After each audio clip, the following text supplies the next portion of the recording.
Good evening, everybody, and welcome to Webinar 6 for Global Strategy and Leadership. My name's Chris, if you haven't been with us before. And for everybody else, thank you for coming back. Thank you for tuning in to this one being given to you from Japan. All right, that's where we're up to. We started Module 4. We are up to really talking about modes of entry to new markets. I already talked a bit about product development. And then we'll go into Module 5, not that far, like it's week 6. And the one really good thing about not having the pre-scene is I don't have to go as fast. So it used to be I'd need to have you at the end of Module 5, we'd be doing Module 6 this week and a bit over 7, and we'd be finishing Module 7 by week 8. Because you had to allow 2 weeks for people to do the pre-scene case. Mid-semester test, top score so far 12 out of 15. That's a pretty good job. Average score 9.2. Like to say a bit higher. It's being dragged down by the fact that only 23 have completed, and some of those 23 had quite low scores. Only a few, but that's the small sample size has dragged down the average. I hope that wasn't people just randomly guessing so they could see the answers, because you could do it, but it doesn't achieve anything. You do have enough time to do it. There's a little bit of time pressure, but not the same pressure as you'll have in the practice exams. So please don't miss out. Close on 12 March at 2 p.m. Melbourne time, and we are strict with shutting it down because it doesn't help people who then ask, the week after, oh, now I want to do it. It's too late. They need to. We're then just saying to people, get ready for your practice exam. Focus. Modes of entry to new markets, and the key focus was more geographical than customer markets. Should be either, but if you look at the tables, I can't remember the numbering of those tables, but in Module 4, they're quite angled towards geographical market entry.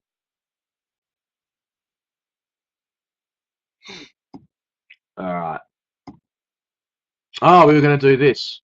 Yes, we can do another one. Okay. Pluga systems. So short, really short, to give you I'll just give you a few minutes to do it. Say, I don't know, 3. I'll be back in 3 minutes. Everyone okay for that? Give it a shot. No one's okay. We can skip it if you don't want to do it and be more theory based. I don't mind. All right, cool, done. Here it is, called Pluga or Plugger. I hope you can read that. It's not too fuzzy. The SWOT, really brief SWOT. I mean, like 1 or 2 brief bullet points for if you can do all 4 in the SWOT. Okay. Have a go. I'll be back.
All right, that long enough for people?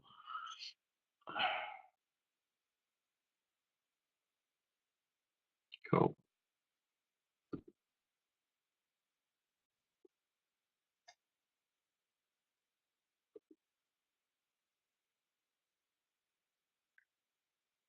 Which of the following statements is most correct? I know that doesn't sound like the best English, but I can sometimes write them like that.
Another 20 seconds.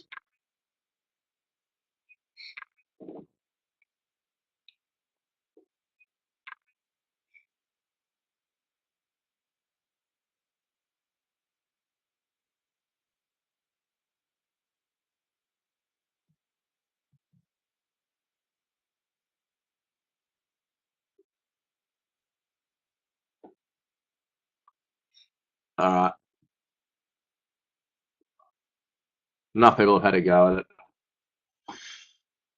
So we've had some for all options, but option number C is by far the most popular. Good. So with number one, there is the potential for that, but there's not really enough information to infer that they're going to fail, right? That's because their current ones, they've been having some issues with where they haven't in the past. They're not a context setter because they don't have the power Chevron does, and there's not really sufficient evidence other players can't enter the market, right? So they are a supplier. Remember, they can be the industry participant, but they are a supplier to their buyer being Chevron, but it's really their buyer. That's the key problem for them, isn't it?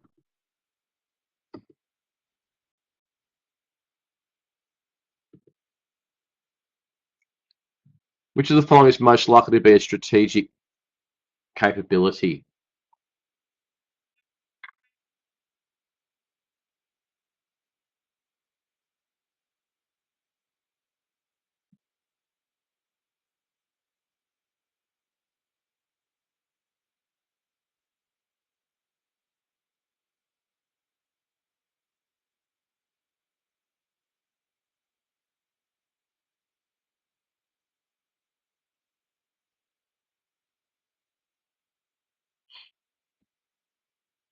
Just another 10 seconds. This one's pretty straightforward.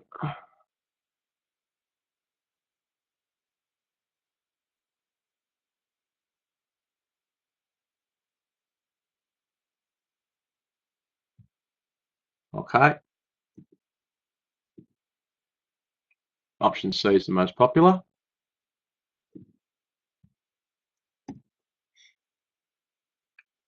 Good.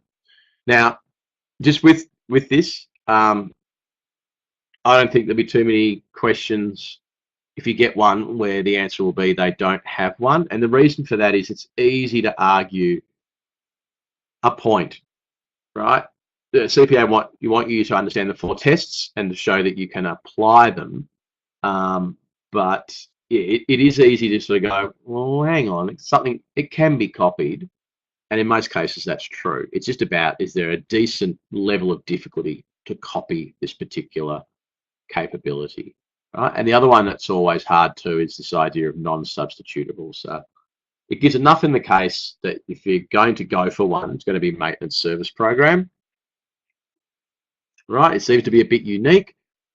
Can someone copy it? Yeah, of course they can, but it's going to be potentially costly for them. They're going to have to get the resources in. It may take them a while to do it because it's specialist expertise, and this is a specialist bit of equipment. And substitutable is always difficult because the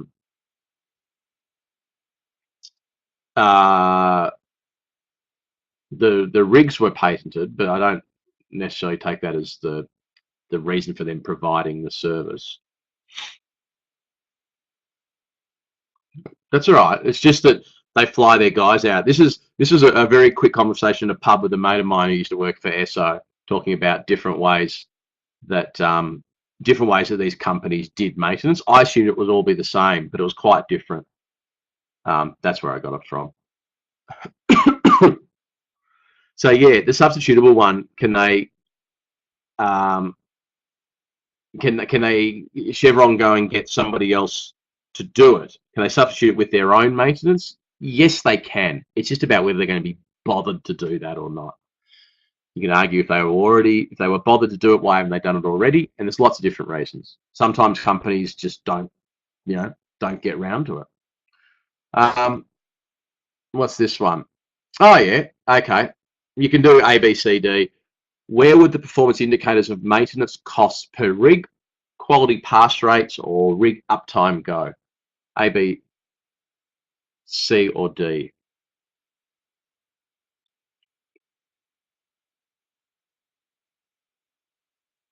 All right, so you're good at the performance measures. Yep. Give me an example of what a customer measure could be for these guys.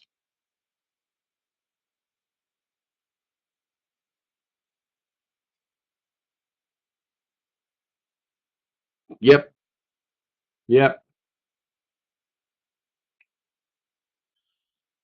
Customer revenue per rig customer measure, maybe. A bit more sales to me. New customers satisfaction, SLA, yeah, you could do that. You could have feedback, NPS, return to service time after failure. That's a good one. So that can be return to service time. Of course, it can be internal as well, but you could also use that as a customer measure because this is your strategic capability.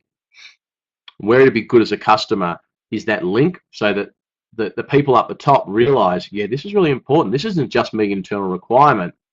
This is about our strategic capabilities around the fact that our rigs should be reliable, which they were until recently. And that we need to do that better than our competitors. Learning and development could have number of new prototype tested, number of new patents, stakeholder relationship strength. Strong in one area but not in others. Financial should be straightforward for you guys. Is there anything you would have had in your SWOT? What would you put down as a strength? Just one strength.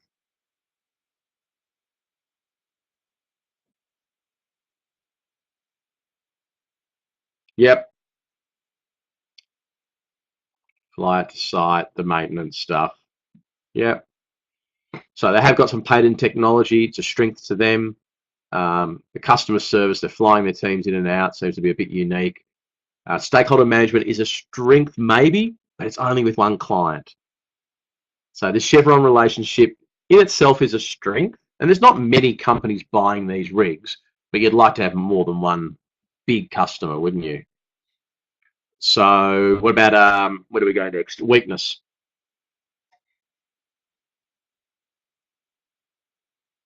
Yep.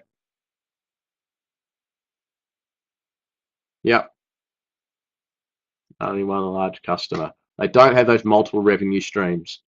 They lose that contract, bang.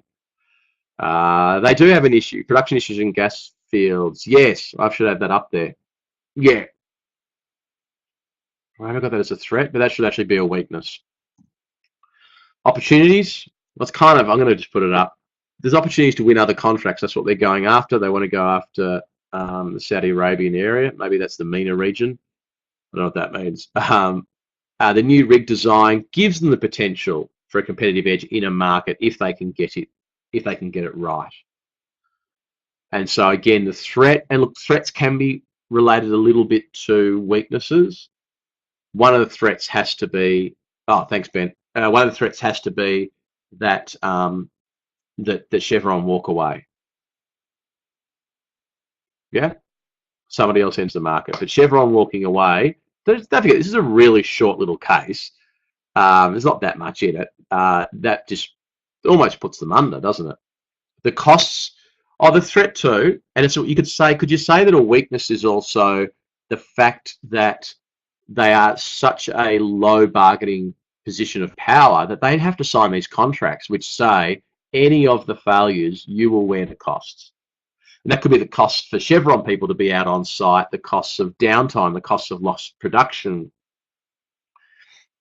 So you have this great program. We're buying your rigs because we reckon they're good, but we're going to screw you in the contract because we can, because we know that you're not selling it to Esso and others, you're selling it to Chevron, right? A threat could be that somebody else moves in on the Saudi market before they can get their stakeholder management issues rectified because they don't seem to be doing that well. All right, really well done. Everyone's on the ball with it. Again, I think you'll find them hopefully easier in the practice exam. Don't forget you got more tests and then in the real one. All right, so they were just the things that I had, and you've already picked up a couple of extra ones there that I should have had in. Yes, the weakness is relying on one client. The threat is that client walks away or somebody else comes in. The client says, I don't care about the maintenance program so much anymore. Now, last week, remember these things, these just the reminder slides. 5 key success areas of new product development. It's really easy for CPA to write questions against them because each one has a little bit of information in the study guide. They're fairly reasonably self-explanatory. Understanding needs from the customer point of view. Marketing effort is definitely, yes, budget, but also having the resources. Same as development efficiency. It's not I can just make it fast. It's that I'm well planned and I have the resource. Lots of people don't do that one so well, right? They have the great idea, they start to get on with it, and then they find that the blowout in development time just puts them, gives them huge problems. The what do you call it? The Boeing Dreamliner, those Dreamliner planes, the plastic ones, absolute disaster, total disaster. Development efficiency, didn't plan it well, tried to outsource everything, literally tried to outsource everything, but did not have the central planning and governance right, and so it just screwed up. Billions of dollars over budget, and 2 years late or something, 3 years late. All right, so there's some sub points again in the slides. They're in last week though, so you don't have to print these ones out again. Have the team, have the money, be able to plan. I'll always say that every day. Be able to plan, and governance. People don't get governance right. They don't know who has decision rights, and their decisions don't get made. But stuff like that. If you're going to use outside technology, what often goes wrong? You don't make the right product in the first place. You have crap planning and control. Things get delayed. You have performance issues. That's what happens. All right, modes of entry. We talked about Walmart. We had that question. That was about Walmart going into Germany. They did it wholly owned, but they didn't do it that well. So, and right at the end, we said, well, should you actually do it? Just keep this nice and simple when you end up doing your own business or in a strategy area, a strategy team. Make sure you can ask people around you, are we all really cool that we should do this? Are we going down a path because it seems like the right one, because competitors doing it? Is the market there? Is it growing? If it's not growing, you can still go in, but you want to think about it carefully. Is it profitable? Is it a market where Five Forces is changing to make it harder to make money? Do we have a value proposition? That's so important. And if you that word is not is a confusing one, say it this way in your head: does my product or service solve a problem for the customer? Does KnowledgeEquity CPA support, start to end, helping you through the subject, solve a problem? We believe it does.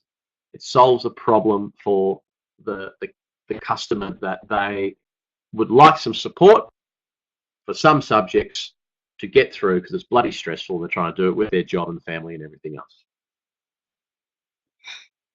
And once you do that, not only do you have a product you can sell and sell reasonably well, you also get good customer relationships. So important to get that value proposition right. Okay, Tony's pushing to move to a new geographic market. What options does he have? All right, so now don't look, can't remember what the first one is. Exporting. So tell me something about exporting. Are they doing exporting now?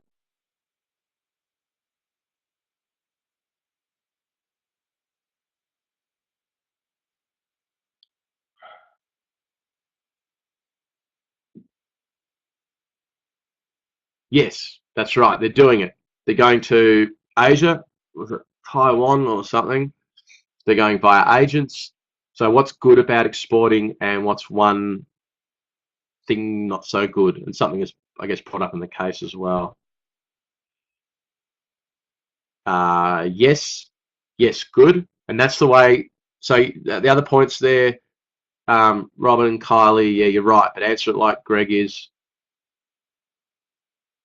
Yeah, regulation, control. You're giving it to an agent. They're just getting it into the market for you. Export's actually got a bunch of other smaller steps because you're still going to distribute the product. But yeah, good. And so for them too, don't forget, we're not just copying what's in the table. We're thinking about the case. So we're using the information in the table. I've written it as you could do in the table. It's in the study guide. But we're also going, all right, what does this mean for GoGet? They're doing it now. Great, we're already doing it. Doesn't mean that going to Asia will be the same as, say, going to the States, but at least they're doing it. It's allowed them to get their product in there relatively quickly. The investment isn't that much. You don't get the market penetration you want for fast growth. You just don't. There are compliance issues. You have got some Forex risks.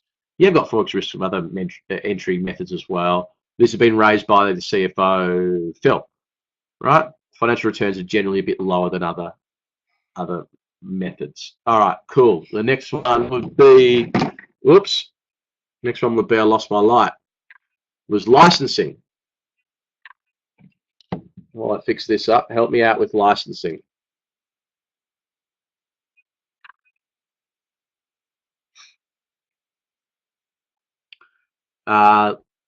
Yes, gets local knowledge, yeah.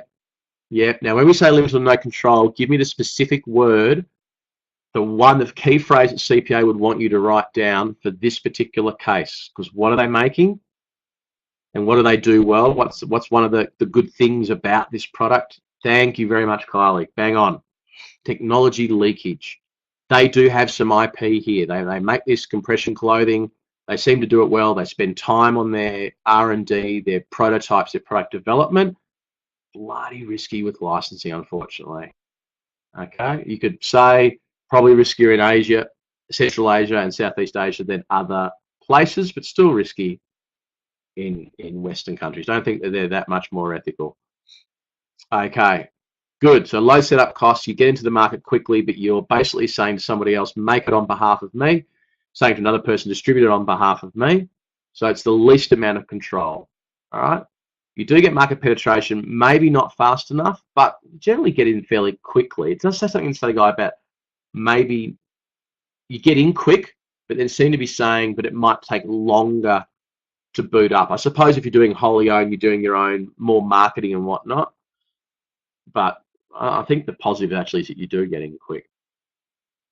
But technology leakage, exactly. Franchising. So actually, I'm going to speed it up. We're really at 9 o'clock. So franchising, you get a bit more control.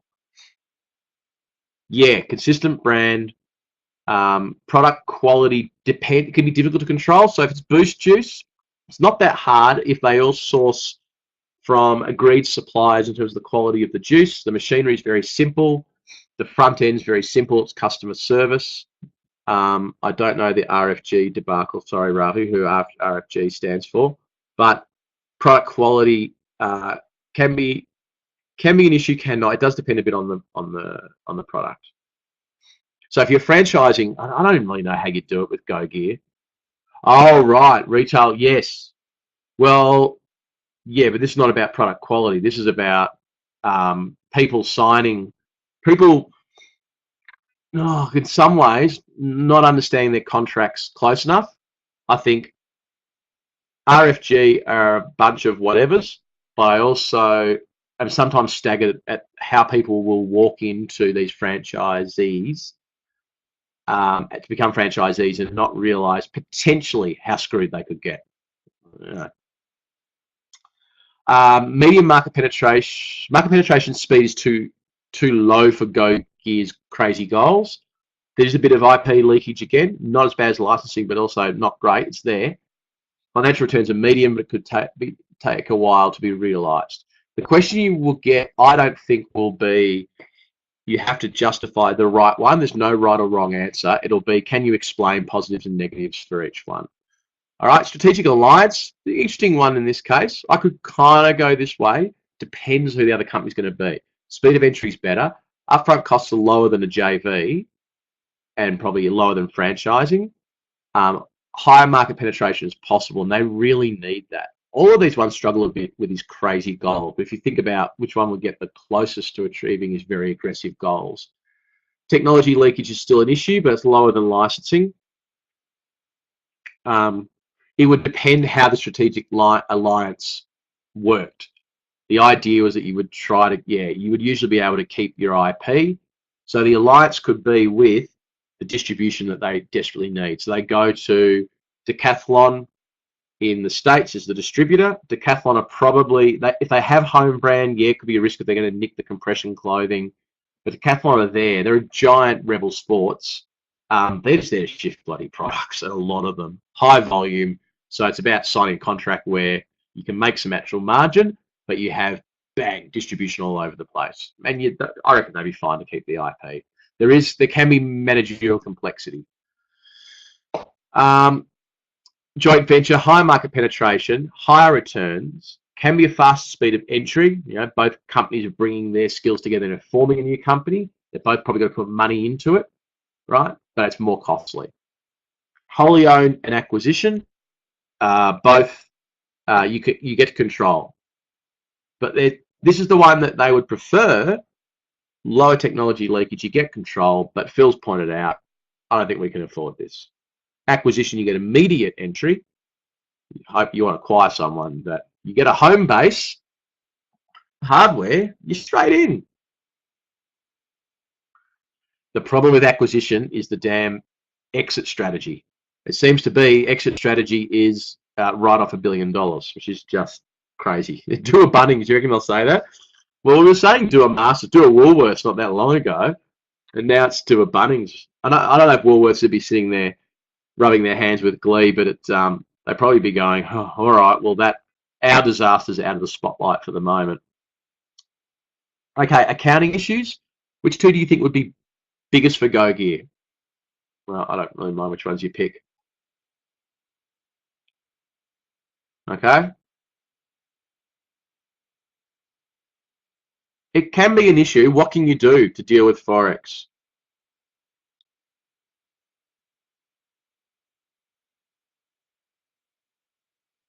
Yeah, good. As long as people remember that. You're right, Forex is an issue, and Phil's raised it, as well as, is it Rhonda, raising the issues around compliance and packaging and regulatory stuff. I think there's things that annoy her, though. But Forex is an issue, but don't forget, is the ability to hedge some of it, not all of it. No company hedges all of their risk, right? Because to do that, you have to have the most massive standard deviation in the base price, in the spot price, and you're not going to do that. You're going to assume that the dollar is not going to drop to 50 cents in the space of a month, nor go to $1.30 in the space of a month. Oil did that. So yes, iron ore did that. So they would have hedged iron ore from 100 and whatever it was, 120 bucks. They would have hedged it that could go as low as 90, but not as low as 50. So yes, it's there. Preparing multiple accounts, administrative burden on Go Gear, right? It's going to affect wholly owned joint venture franchising more than other types.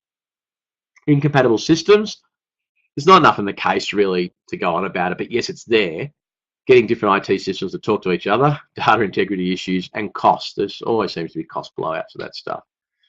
Taxation and transfer pricing.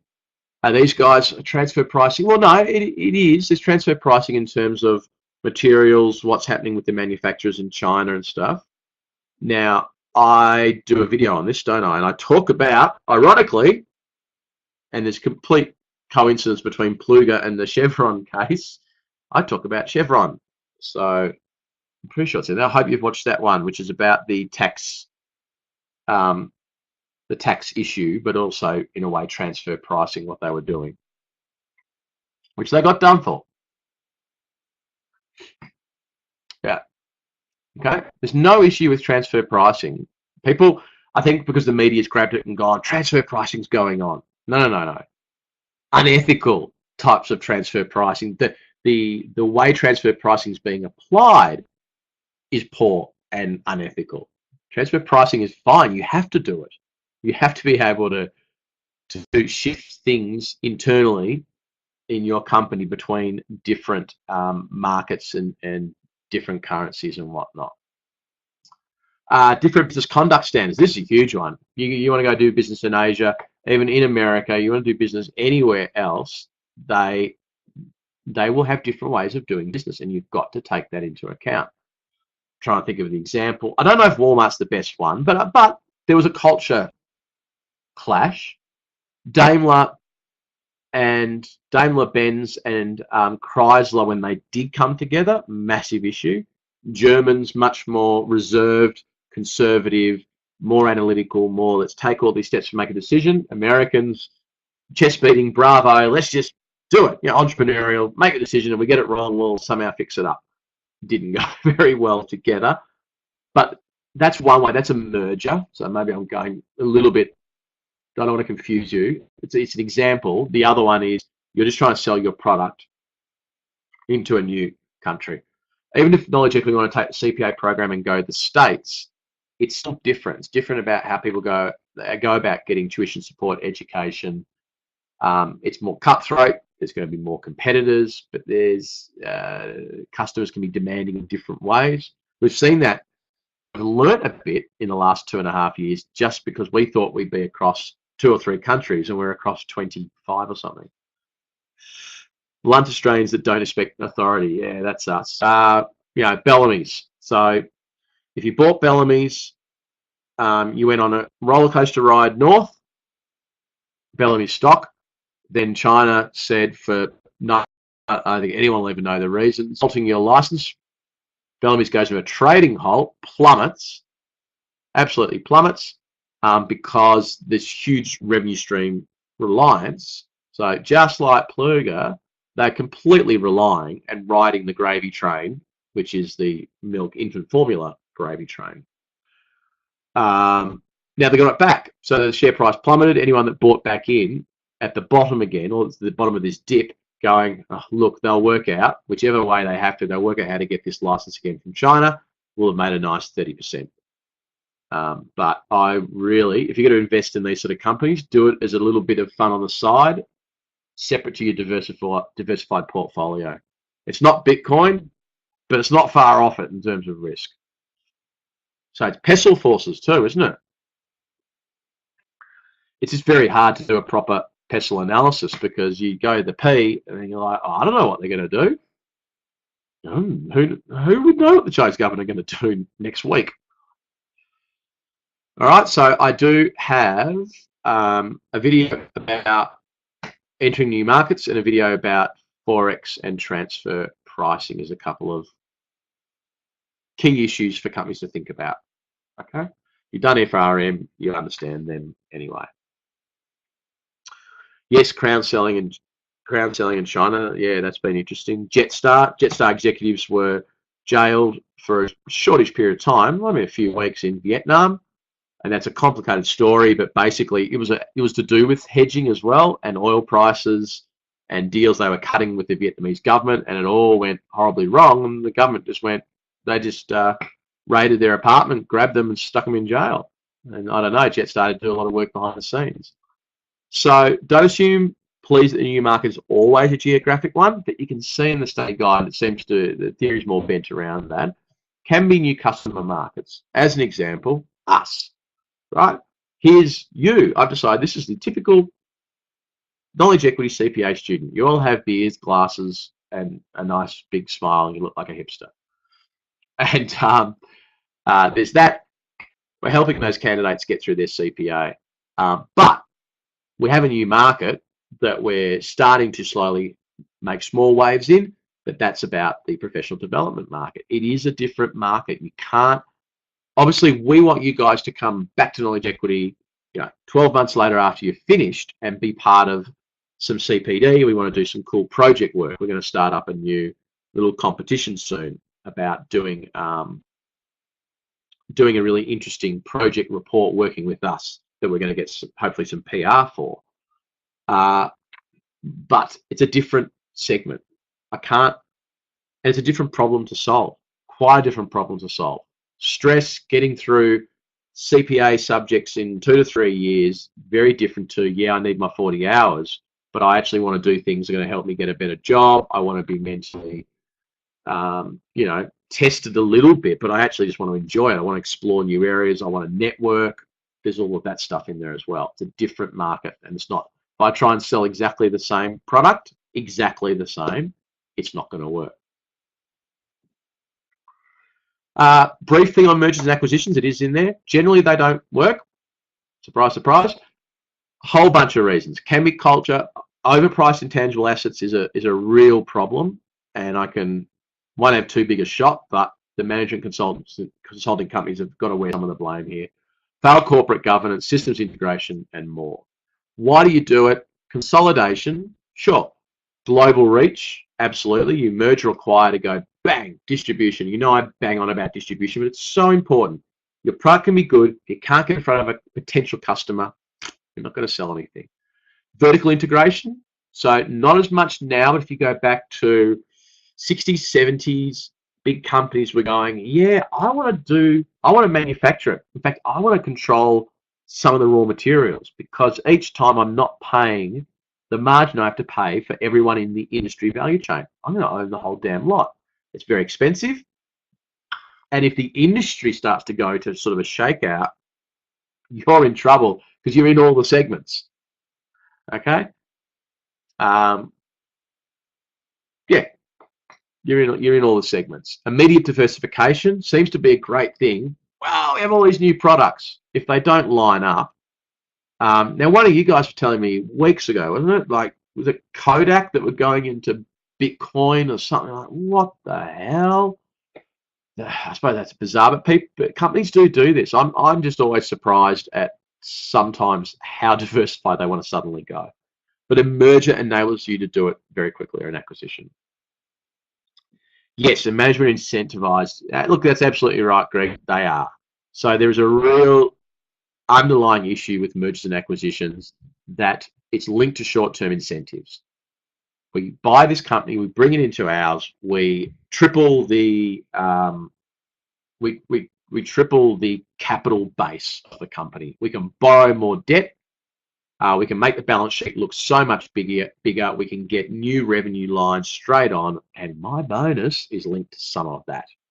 We get debt leverage, right? A gearing ratio changes, and that can actually be good. It's not all evil. It's not all going to end in the wrong way. Unfortunately, I think what happens is it leads to decisions being made on mergers that in hindsight just didn't really stack up, right?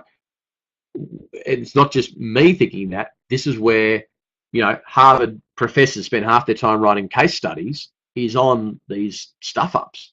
There's so many written about it afterwards where it's just easier in hindsight to go, yeah, that didn't really match up. So someone will write about Masters, someone will write about Homebase.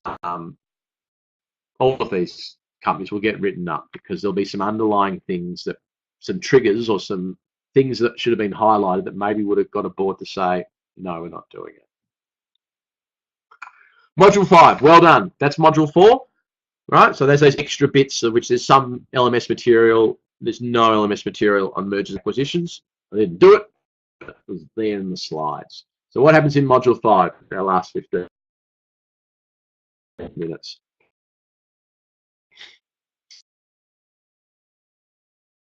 Lots of a little. We talk.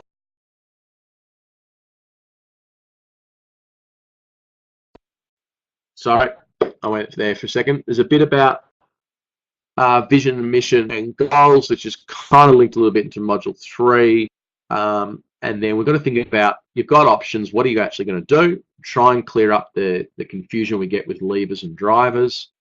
Then you've got to evaluate it, and that's much more straightforward. It's a framework, right? It's rummelts you'll probably get asked about. You won't get asked to do all 4 parts. You get asked to do 1 part. Give 2 or 3 examples. It'll be very clear in there if it's a written question on that. Okay, about risk, and it's a little bit about data and measurement. So for the vision, let's just do this on the screen. ABCD. Why do we exist as an organisation? What is it we're trying to do? Where are we going to do it? These questions helping you answer which one.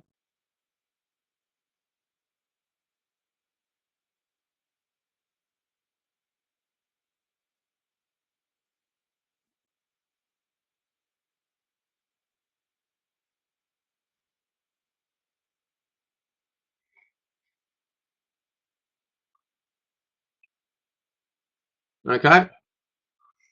A's and B's, that's fair enough. So it's the mission. All right. Now, don't accept the study guide's got both. Don't get too caught up. We'll go through some examples now that shows you that if you look up random 10 companies, their vision and mission statements, they might have both, they might have one, will often be, you look at it and go, well, the study guide says that that's actually a vision, but you'll call it your mission statement on your company website. That's why you can't get too caught up about it. It's not clearly enough to find. Find that CPA, it's fine. They've gone, look, let's just pick a definition, and I'm fine with theirs. Just don't worry that you will see that not matching reality all the time. But you're being tested against what's in the study guide. Vision. What we aspire to be, element of it. This one I do like, a summary of the desired future state. I think that one wraps up the vision quite well. Google, to organize the world's information and make it universally accessible and useful. Yeah. Disney, to be one of the world's leading producers and providers of entertainment and information. KFC, to sell food in a fast, friendly environment that appeals to price-conscious, health-minded consumers. And no, I'm not kidding. That is KFC's vision. All right? The point of putting these up and not making up ones that ring perfect is that they're not perfect. So you can look at them and go, oh, but Chris, you kind of said, is that really? That's exactly it. Is it? Well, it's on the way. Are they all on the way to a vision? They're all on the way. Are they all perfect if you were evaluating them against the study guide? Not exactly. Right? A mission, what the organization actually does. Why do we exist? It's trying to summarize the goals cascading up into something that's short and easy to memorize. Google, it's the same thing. To organize the world's information, make it universally accessible and useful. Right? Vision, mission, totally interchangeable. It could be either one. It's not following either. Disney's a bit better, to make people happy. I don't mind that. So the one before, even though it's funny, they say to be one of the world's, you think they'd say to be the world's leading. We want to be one of the world's future desired state. We want to be one of the world's leading producers and providers of entertainment and info. What are we actually here for? We want to make people happy. This is it's a bit feel good, sure, it's a bit touchy feely. This is what we want to do. Make a wish foundation, it's long, but we grant the wishes of children with life-threatening medical conditions to enrich the human experience with hope, strength, and joy. A vision might be, we want to be, we will be the largest not-for-profit with life-threatening medical conditions. That would be more of a vision. This is more, why does Make-A-Wish exist? You ask the CEO, what are you here for? Why'd you set it up? What do you actually want to do? We want to do that. Right? Values, bit easier. Google, again, just because it's interesting, especially the last one. Create an environment where you can flourish and grow. Treat people with fairness and respect. Challenge each other openly. Value diversity. Use data to make decisions. Really interesting. We are becoming big data. It's becoming more and more important. They've actually tried to make it a value for a company like theirs. Yeah, you can do that. So values can be, I've had all sorts of value acronyms. Kate, that was one at WorkSafe. Constructive, accountable, transparent, effective. And then they did Kate plus C because someone wasn't happy in the union or whatever, and then we had and caring, which is also important, right? So it can be that. It can be integrity. I actually don't mind them when there are a few words. Rather than they just want to do a word so no one can forget. Sometimes it's good to actually have a very short sentence. So I quite like treat people with fairness and respect. You can just have respect, or spell it out what you actually expect people to do. The minimum behaviour standards that you're expecting. Goals. Remember that we've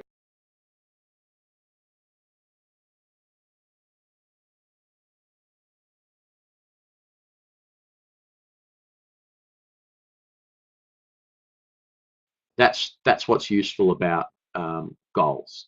So go and look at them. There's no point. This examples they don't really mean anything. Establish presence in the Asian market within 2 years. Just a clear goal, and it's linking to the vision because it's about a future state of where you want the organisation to get to. All right. What's this one? Strategic options, strategic themes. Just a T or F. The same thing, but the terms are used by different authors, and that's why it's like that. All right, good. Can't trip you up on that one. False. So this thing about levers, we get to that. I just preempted myself the wrong way. The whole point of module 5 and the whole point of what you need to understand about strategy is you've got to get to a point of making a decision. And that's the hardest bit.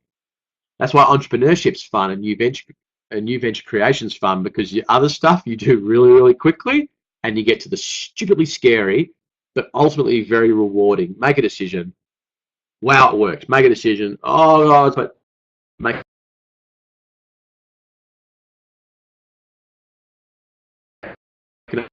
another decision because you're doing it small. Make a decision, but you go, well, yeah, we're actually doing more penetration with these strategies. We're going to choose a new one. Do we want to go down the market development path? A bit more in module 4 to help us decide, but also just broader. Are we just defending our market?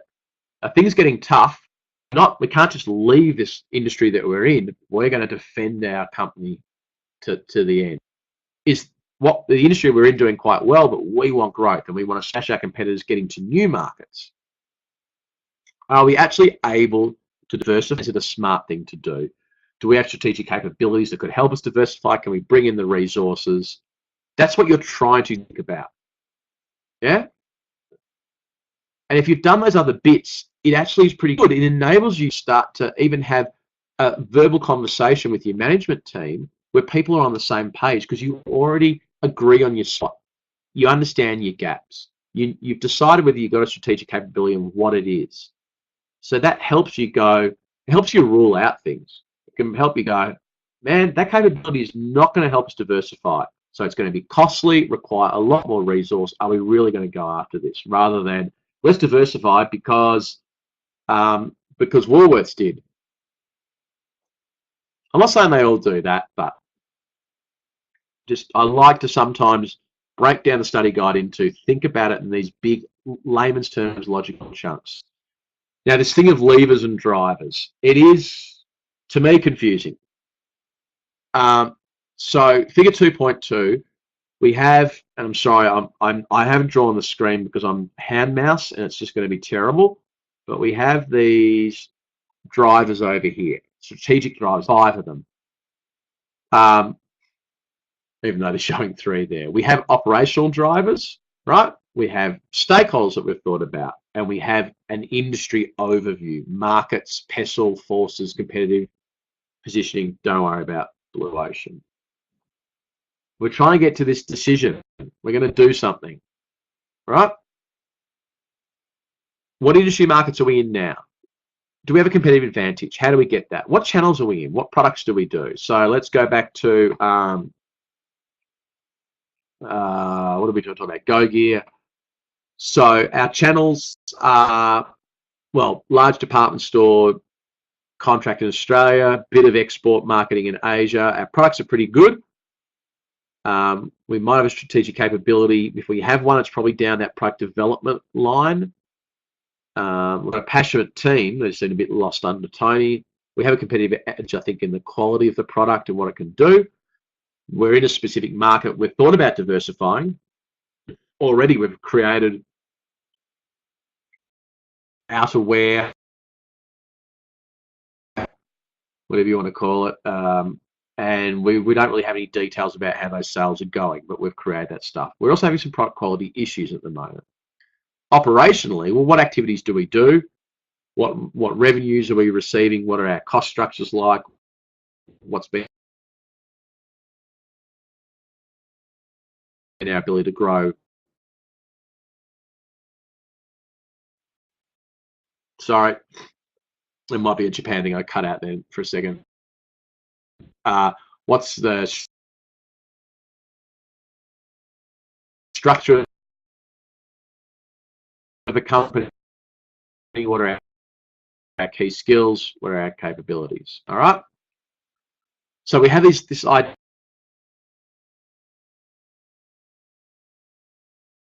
Okay, how bad's my connection going? I'm nearly there. Not so good. Rubbish. Oh, thanks, Greg. I'm back. I'm going to keep going because it's just a minute. If it all fails, I also talk about it. I did a pre-recording for this because I was not sure how we'd go in Japan. So I'm just going to try and bip more quickly. The problem with levers and drivers is they're interchanging two terms. They're saying that the strategic options are here. So those strategic options on the screen, well, they were the drivers. You're using those drivers to understand what might we actually do. And then we're going to pull on these levers. You don't really pull. You don't pull on revenue or costs. All are going to occur. They're outcomes, right? What you're trying to do is, in a sense, think about them as, in a way, think about them as drivers as well. And that's where the study guide mucking it up a bit. It's talking about drivers, but turn them into levers when they're really still drivers and outcomes. That's the easiest way to try and not get confused, is to not worry about the term lever and the term pull on. Now, if they say, what levers would you pull on? I think you just have to write it in a way that I might be using the driver of our channels, our amazing product, and that is going to pull on the lever of growth. I don't like saying this, but I'm trying to answer it the way CPA might want it, because we're trying to grow into a new market. So by doing this and having these great channels, we're going to pull on this lever of growth, which will, of course, result in more revenue, right? Or we're in trouble, we're trying to reduce our costs. It's all about our operational lever of cost. The other one, organizational people levers, that makes a little bit more sense. What do I have to pull on? Well, you have to develop. You have to deliver on a structure that works. So we're going to go to Asia. Are you going to be centralized, or are you going to be decentralized? We're moving to module 6. How are you going to implement your McKinsey 7S? It might be like, no, we really need to be decentralized. Be making all the decisions in a little office in Melbourne. We're going to have some people on the ground and decision rights for those people and good governance. Do we have the skills? We have to bring more skills in. Am I pulling on a skills lever I've got, or a capability? Or I'm also pulling in the sense that I'm going, no, we're going to buy new experts in to deliver it. There's a video on Mile on levers. No way. They're finally done. Okay. It's been an ongoing battle a little bit between me and CPA on this. I'd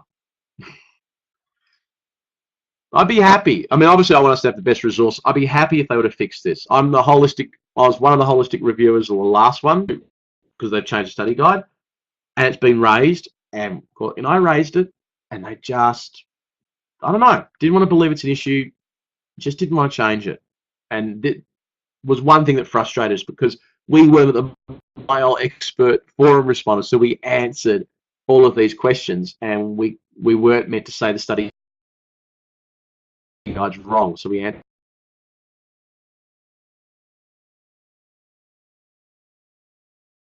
them.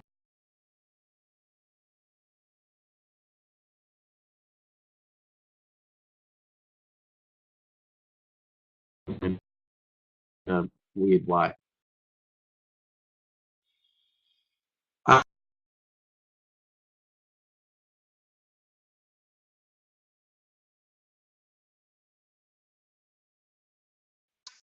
I'm glad we got to do it live, and thanks for coming along. And I'll still try and do Q&A. I'll finish the recording now. And next week we're still good. Oh, I've frozen.